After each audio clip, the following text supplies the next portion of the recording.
What is your hometown horror story? Back in high school, there was this guy I used to sort of know. One day, he just snapped and did something so horrifying it still makes my skin crawl. He killed his girlfriend, decapitated her, cut out her uterus, and tried to eat it. Then he wrapped her head in a plastic bag and dumped it in the lagoon near where I lived. He claimed he did it to bring about the apocalypse. That was his reasoning, at least. Later, when he was in jail waiting for trial, he tried to play the insanity card. He'd write letters to the sheriff, calling him Dad, saying things like, "Hey Dad, when do I get out?"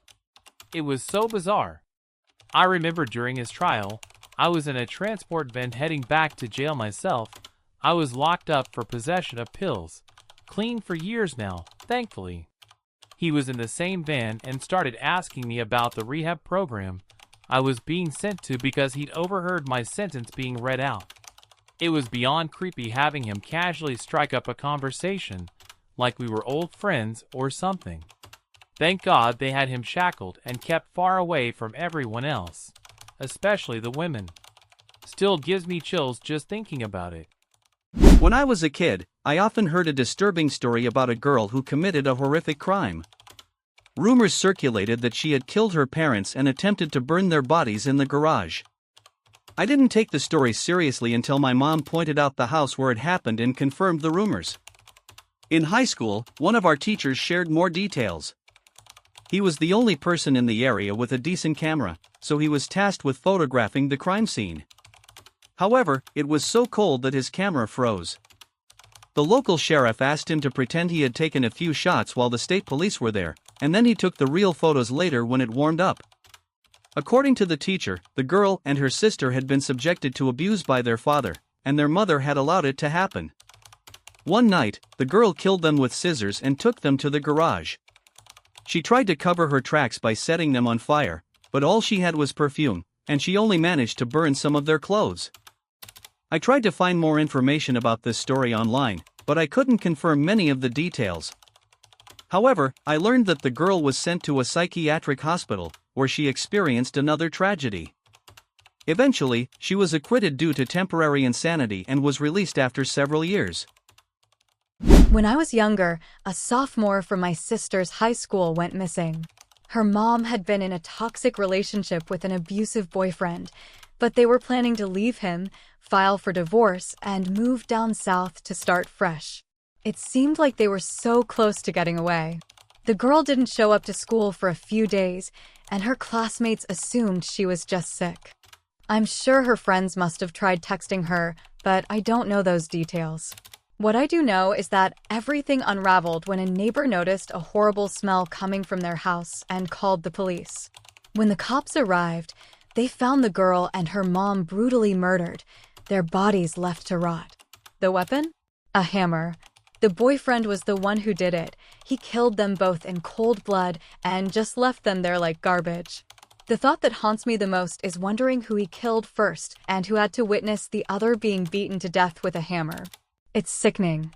He's in jail now, and I hope he stays there for the rest of his miserable life. People like that don't deserve freedom.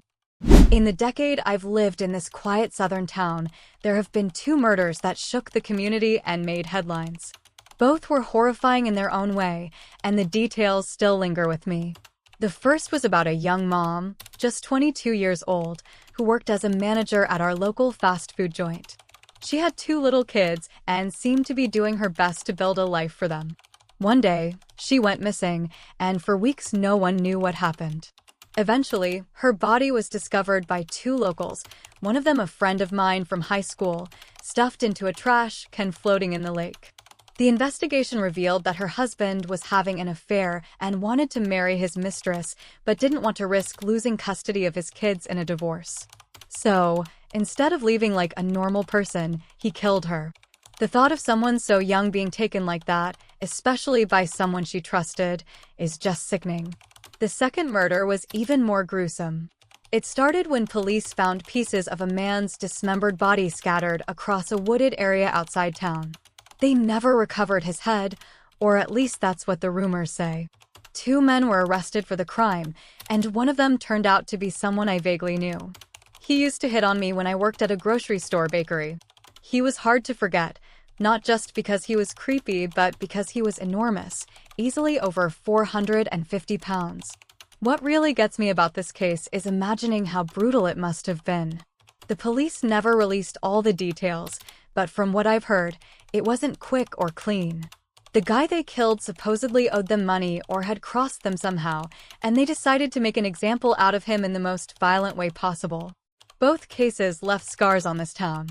People here still talk about them sometimes, especially the first one, probably because it involved someone so young and innocent. As for the second case, I just hope I never run into anyone like those guys again in my life. In the small southern town where I grew up, there's one story that still gets whispered about when people talk about local legends. It's about a man who, back in the late 1940s or early 1950s, bought a large piece of land with grand plans to turn it into a housing development. He built a few dirt roads, a house for himself and his family, and this strange, towering structure. Some say it was supposed to be a clock tower or windmill, but no one really knows for sure. Unfortunately, things didn't go as planned. He went bankrupt before he could finish the project, and his dreams of a bustling neighborhood crumbled. What followed was even darker. Struggling financially and emotionally, he reportedly turned to alcohol and became abusive toward his wife and kids. The legend says that one night, after years of spiraling downward, he snapped. He murdered his entire family, his wife and 2 children, before hanging himself from the tower he had built near their home. The house still stands today, though it's abandoned and falling apart. The recliner he supposedly sat in during his drunken rages is still there in the living room, covered in dust and mildew. Back in the 1980s and 1990s, teenagers used to sneak onto the property to drink or dare each other to go inside the house or climb the old tower. People claimed to hear strange noises, whispers, footsteps on the creaky floors, even screams coming from the woods nearby. Some swore they saw shadows moving in the windows or felt cold spots inside the house. I went there once with some friends when I was younger.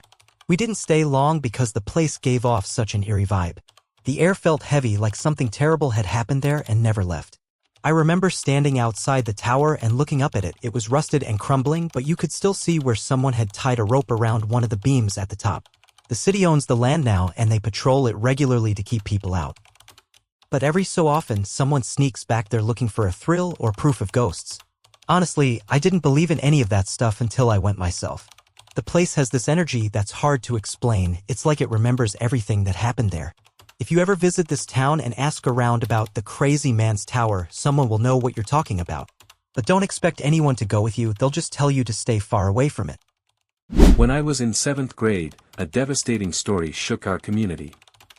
A girl had gone missing, and despite days of searching, no one suspected she was hiding in plain sight, in her own home. One of the searchers entered the house to ask for water and stumbled upon something ominous in the back room. The discovery was gruesome. The girl's body was concealed in trash bags on a top shelf. It soon came to light that she was pregnant, and her father, who had been subjecting her to unimaginable abuse since her mother's passing, had committed this monstrous act to silence her. The girl's younger brothers, paralyzed by fear, had known about the abuse but were too terrified to speak out. They revealed how their father's aggression escalated when he learned about the pregnancy, and this became the catalyst for the unspeakable tragedy. The story was so heart-wrenching and disturbing that many details were left unspoken, but it left an indelible mark on everyone who knew the family.